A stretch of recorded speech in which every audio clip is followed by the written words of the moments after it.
When summer vacation arrived that year, we decided to bike ride out to Northampton and stay with his cousin. We'll call him Pete, for the summer. We ended up getting jobs at the Burger King down the street from the apartment complex we were staying at. On the day of his first shift, I was hanging out with this girl he kept calling his cousin. She was not, in fact, his cousin. He had just grown up with her brothers. We were walking around the complex when she asked if I wanted to smoke. I told her I didn't smoke and declined. I knew if I did and he found out I was going to be in trouble. But she kept insisting and saying he won't find out, she won't tell him, it's just us girls anyway. So I said what the hell and took a couple puffs. The night ended without issue, and I thought everything was okay. Until I went in for my first shift the next day. About an hour into my shift, he showed up to Burger King and sat there for hours until my shift ended, just watching me. I knew I was in trouble, and my anxiety was at 100. When my shift ended, we walked back to the projects as he laid into me about what he had been told, asking if it was true that I smoked behind his back and threatening to F me up. We were headed for the projects where the girl and her brothers lived. Once we got there, the argument escalated in one of the brothers' bedrooms. He grabbed me by the throat and threw me onto the bed.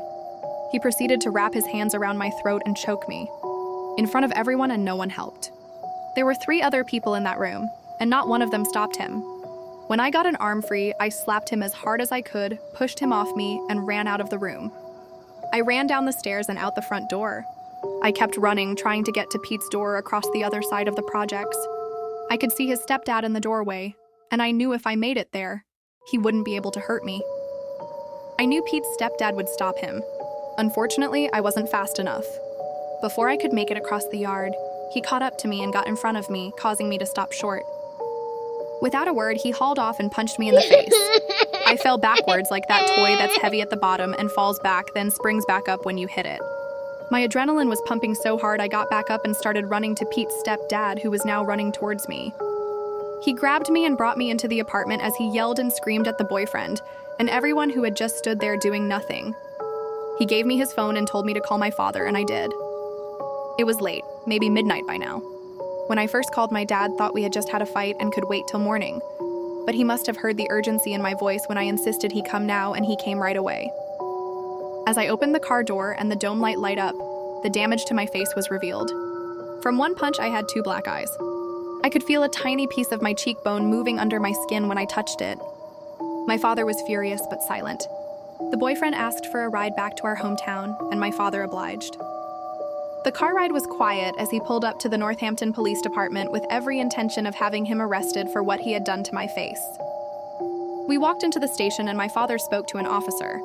As we sat waiting to talk to the police, he began to apologize. "I'm so sorry. You know I love you. I'll never do that again." I heard everything he said, but this was the first time he had ever close hand punched me. And after seeing what one punch from him could do to me, I was ready to tell the truth. I went into the room with the police officers and told them exactly what happened, exactly what I just described here. You would think that would have been enough to arrest him, right?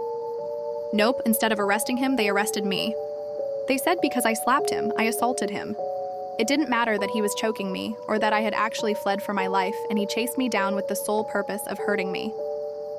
I don't know what they told my dad, but I do know he thought for many years that I had lied and taken the blame.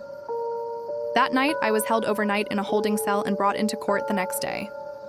I was given 6 months probation, and a stay-away order was put into place.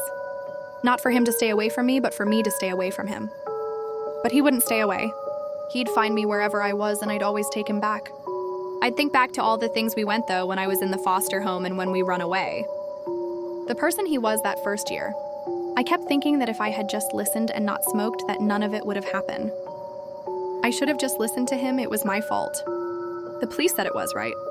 They arrested me, so I must have been wrong. But that's not true. The blame is his and his alone. But when you're 15 and in love, you're blind to reality. Stay tuned to part 3.